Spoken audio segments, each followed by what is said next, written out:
Hi guys, so we definitely have something different going on for today's video. One day I don't remember, I think I was on eBay and I came across a listing for an American Girl cookbook. And I knew these existed, I just never really thought about them too much, but for some reason when I saw it then, a little idea formed in my mind. So I started tracking down the others and acquired, after about a week, a collection of cookbooks for all the original 5 American Girls. Oh, Josefina did have a book too, so there are 6 in total, but for some reason hers was like really expensive and I couldn't track it down in time, which I know, right? If anyone deserves to have a cookbook, it's Josefina. Anyways, from the 5 I do have, for this video, I'm going to make a meal from each one of them. Or rather, my fiance is going to make a meal from each one while I play cameraman because they're a better cook than me. But big disclaimer, neither of us are professional chefs. I have never in my entire life recorded a cooking video. I don't even really watch cooking videos, so I just did what felt right, and maybe this format will work, maybe it won't, but I just thought it would be a fun little experiment to share with everyone. So a little background before we begin. These were published in 1994, I think, and each one is centered around one of the American Girls. So basically the kinds of foods they would have eaten, taking into account their period and class level. They are aimed at children, though, so they never get like too crazy with it, except for some cases, which we'll see. Also, the instructions are so incredibly vague. I think they probably expected the moms cooking these with their daughters to just already know what to do, and they weren't written for, 2 gay people to pick them up 30 years later. So if you see us do something that just looks monumentally stupid, I don't know, blame the book. Again, not professionals, nor do we claim to be. But yeah, let's go ahead and get into it. Let's cook with some of our favorite American Girls. First up was Kirsten's cookbook. I put out a poll on Patreon to help me decide which dish from this one I should make, and the big winner was Swedish Meatballs, which I was fine with. Kirsten's cookbook is a lot of exactly what you would expect, and I think her meals are probably pretty simple, which makes sense given her background as a pioneer and all. So a lot of potatoes, a lot of really simple meats like breakfast sausage patties, one single slice of baked ham. But there was a recipe for homemade butter, which I think would be really fun for a kid to try out. Also, a lot of raisins, which I'm not sure if that was a Swedish immigrant pioneer thing or just a mid-90s cookbook thing. The only meal that kind of threw me for a loop was this one titled Cabbage and Apple Salad, which is a mixture of cabbage, apples, raisins, heavy cream, and honey. And I'm sorry, Kirsten, but that sounds absolutely grotesque. The meatballs are listed under the section Favorite Foods, which means this is one of Kirsten's personal favorites. And like everything else, they're pretty simple. You start by dicing 2 slices of bread and soaking them in a mixture of heavy cream and milk. Then you cook some diced onions, 1 whole onion, according to the book, which I think was a little much. To be fair, it does specify small onion, so maybe my onion was just too big. I don't know. Then you mix beef and ground pork together. I didn't really film this part because I think raw meat is kind of gross looking, and I'm sure some of you out there share the sentiment. But then you add in an egg, the soaked bread bits, the onions, just a small amount of ground ginger, nutmeg, and pepper. I don't use nutmeg often. It has a strange flavor to me, and it's also very potent. Also, apparently toxic if you eat enough of it. But I guess nutmeg was the least of Kirsten's worries compared to, cholera and wild bears. The book says to mix until the meat is light and fluffy, which is not a way I've ever heard anyone use to describe meat in my entire life. It was all pretty difficult to mix, actually, and really, really sticky, but it held together better than I thought it would. Then you shape the meatballs and fry them. Pretty simple stuff. They turned out pretty well, I think.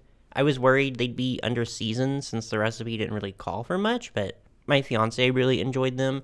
Personally, I thought the The onion taste was a little too strong. So if you're like me and you don't super care for onions, I'd suggest putting less onion, maybe not one entire onion. They were also kind of sweet, which I don't know how to feel about. But after the meatballs themselves are cooked, the book also instructs you on how to make a gravy from what was left over in the pan. And then you have a nice helping of Kirsten's favorite meatballs. The recipe in the book made about 18 meatballs, I think, so a pretty good portion. The cookbooks also have suggestions if you want an authentic pioneer experience. Since Kirsten's family wouldn't have tablecloths, napkins, or anything like that, Kirsten's cookbook said to decorate your place settings with things from outside, like fresh flowers, grass, and pine cones. But I wasn't crazy about gathering twigs from outside and putting them on my table where I eat, so I just used some fake flowers and some cat grass I had from Petco. Overall, the meatballs were fine. Pretty much what I expected them to be. Maybe could have used more seasoning, but I'm sure Kirsten's mom didn't have, like, garlic powder and red pepper flakes laying around. Or maybe she did and she just lost them when Kirsten burned their house down. I don't know. But the meatballs were good. I'd give them like a 6 out of 10. My fiance said 8 out of 10. Next was Molly. Now, Molly, she's a pretty contentious figure in the American Girl community. You love her or you hate her. Now, me, I feel a little weird saying that I feel any amount of hatred for a 10-year-old girl, but I will say she's not necessarily my favorite character. Still, I knew that it would be only appropriate for Molly's section to make the strangest recipe I could find. Molly's cookbook is, all in all, pretty interesting. At the time of the book's release, she was the most contemporary American Girl character, so it makes sense that her recipes would be pretty easy to track down. Molly grew up during World War I, so a lot of her meals were the product of rationing and making use of ingredients that were either really cheap and easy to acquire or stuff that could be grown at home. So a lot of vegetables, a lot of potatoes, fresh fruits, salads, that sort of stuff. Nothing that really surprised me until I saw it. Vitamin A salad. An absolute monstrosity of a dish. And I knew I had to see it in action. Despite its imposing appearance, it was actually relatively simple to make. These books, they're for children, after all. So basically you start with some lemon jello. Jello being an absolute icon of a food in Molly's time. You add some lemon juice, apricot nectar, then put some of it into a mold. Then you add cottage cheese into it. Then you peel and grate some carrots, chop some apricots, and mix them together with some more nectar and the remaining Jell-O mix. Now at this point you were supposed to leave the other mixture in the fridge while you worked on the second one, which we did, and it was supposed to thicken, but it didn't really. I think that the carrot mixture was supposed to settle on top of the cottage cheese mixture, but it just kind of plopped in there and mixed all together. Wow, doesn't that just look so appetizing? Anyways, then you cover it and let it sit in the fridge overnight to set. Can't wait for my delicious vitamin A salad to be ready.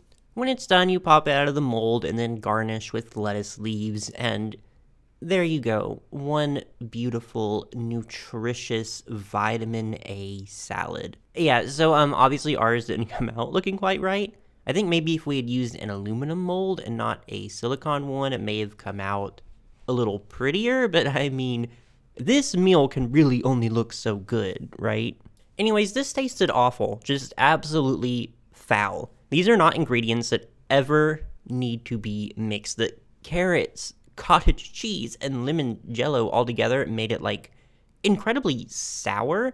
The apricot nectar did not help, and the texture, oh my god, downright horrendous. No wonder Molly was such a terror if she had to eat this all the time. Molly, girl, I'm so sorry. I understand your struggle now. My fiance also thought it was terrible and gave it like a 2 out of 10. I give it a 0. Maybe if it didn't all mix together and separated into layers like it was supposed to, maybe it would taste like marginally better, but I honestly doubt it. This was doomed from the start. Next, we celebrate my favorite American girl, Samantha. I was really excited for hers because I expected, I don't know, fancy Victorian treats and tea party snacks, right? Well, not exactly. I honestly think she has the least exciting cookbook of all of them, and yes, I realize these are for children, and they can't do anything too complicated. But if Molly gets that Jell-O monstrosity, surely they could have given Samantha more than, I don't know, mashed potatoes, French salad.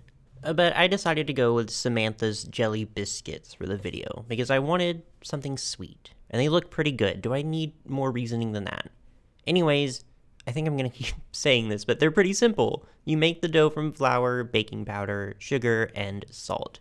Add some shortening, then milk, spread it out and knead it, and start making the shapes for the biscuits, which you do by stacking two on top of one another, the top one having a little hole cut in it for the jelly. So here's where I admit that I am sometimes not very bright, because the entire time we're making these, I am under the impression that the book is using biscuits in the British way, and we're baking cookies, and I'm fully wow, this is a really weird cookie recipe. I don't think I've ever made cookie dough like this. Is this enough sugar? What about butter? Don't cookies usually need those, or an egg? So imagine my surprise when we pull these out of the oven and they are actual biscuits, full-on American Pillsbury style biscuits. I'm not gonna lie, I was a little gagged and a little disappointed too. I wanted cookies. But anyways, they were very much just like your basic biscuits and jelly. Decent, not amazing. I honestly don't think the little hole in the center was enough jelly, actually. But maybe I just prefer my biscuits to be more jellied than the average person's. My fiance also wasn't very impressed. I think we both gave this recipe a 5 out of 10. But it would probably be fun for a kid to bake their own biscuits and everything instead of just from a can, so I see the appeal. And next was Felicity, and her book was pretty interesting, I think. A good mix of recipes that seemed, at least to me, pretty interesting and genuine to her time period, but I mean, what do I know? I wasn't there. But also some recipes that were just a bowl of green beans. Anyways, I recruited my patrons again to help me pick out a recipe from this book, and they decided on Sally Lun Bread, which according to the book, Sally Lun comes from a mispronunciation of the French words for sun moon. Fun facts.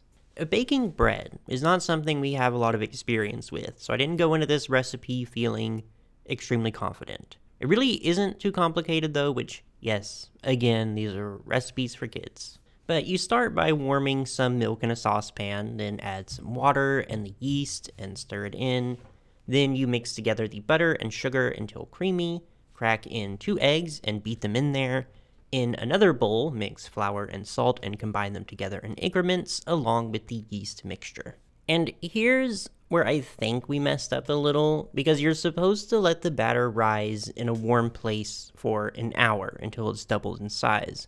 The problem was that it was really cold here the night we made it, and the batter just would not rise. She was fully asleep in there. Too cozy. We did everything we could. We put it in the oven after warming it up a little, but we just could not get it to completely double in size. And it's also supposed to double in size again after you put it in the pan, which it also didn't really do. So that's on us, but we were impatient and figured, what's the worst that could happen, right? It did come out okay, just really uneven and kind of ugly, but that's fine. That's okay. And yeah, I think it probably could have risen some more because it was really, dense, more like a cake than a bread, which is maybe intentional. I don't know. The book even called it a batter instead of a dough, but I'm no bread expert or a cake expert for that matter. Anyways, it was actually pretty good, really soft and sweet, but I didn't get to enjoy much of it because we went to go take some to a friend that lived nearby, and when we came back, crumbs.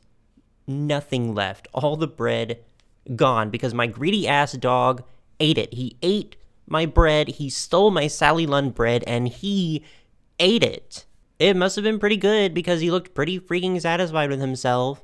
Jesus Christ. He gives it a 10 out of 10, he says, this freaking dog. Okay, last but certainly not least, Addie's cookbook. A lot of the contents of Addie's book was pretty familiar to me. I don't think it's a case like Samantha where it just was kind of disappointing, but more that I am born and raised in the deep south, so a lot of these are just staples here, and I mean, obviously they do have roots back to Addie's time period. But I got my patrons to vote again, and they decided on this little meal called chicken shortcake, which I was pretty excited about because it was basically the only recipe in the book I was just totally unfamiliar with. Actually, I tried Googling it and only got results leading back to this book, so now I wonder if they made it up just for this cookbook, but I digress. Anyways, the term shortcake is kind of misleading. It's really more of a cornbread. The recipe calls for lard, which I did not think was actually a real thing. I thought it was something cartoons made up to look gross. But we could thankfully substitute for shortening, which we melted and combined with cornmeal, flour, baking powder, sugar, and salt. Then eggs and buttermilk, and it made a pretty fluffy looking batter. The book was very specific about not overmixing it, which might have been the first real instruction these cookbooks have given the entire time. So while that's baking, we melted some butter and flour together to make basically what I guess was a roux. That's what my fiance said, and I trust them. Then you stir in some milk and cook it until it's nice and thick and starts to look kind of like a gravy. Is this a gravy? It's not a gravy, right? I have no idea. But then you season it, add in the chicken. The book said to use cold, pre-cooked chicken. Mistake. Don't do that. I know they did that just to make it easier for kids, but cook your own chicken. We bought like deli chicken, and I wish we just cooked our own, but moving on. Here she is. She came out really well, I have to say. A clap for her. And yeah, like I said before, it's basically just cornbread with creamy chicken on top, and it's pretty good. Tasty, I would say. Definitely would have been better with fresher chicken, but that's on me. But this is something I would definitely eat again. My fiance really liked it too, even though they were really scared of this recipe for some reason, as if it could possibly ever be worse than vitamin A salad. And there we have it, the official American Girl cookbooks. If I had to give my thoughts, like overall, decent. Obviously, they're not going to be a big, helpful presence in my everyday life, but they're really cool novelties to own, and it was fun trying them out. So, if this is something you're someday interested in seeing a part 2 for, absolutely let me know. I still want to track down Josefina's book, so she would absolutely be included that time around. Maybe I could find, like, Barbie cookbooks or something to do too. Or, if you hated this video and never want me to do anything like this again, don't tell me that. You're allowed to think it, but be nice. I'm very small and very fragile. But yeah, it was fun trying something different. I hope you enjoyed it. Let me know which meal was your favorite. Tell me which American Girl you would want to have dinner with. I know it's not Molly. You don't have to tell me that. But when you're done with that, just be sure to like and subscribe for any future fashion doll content. Thank you.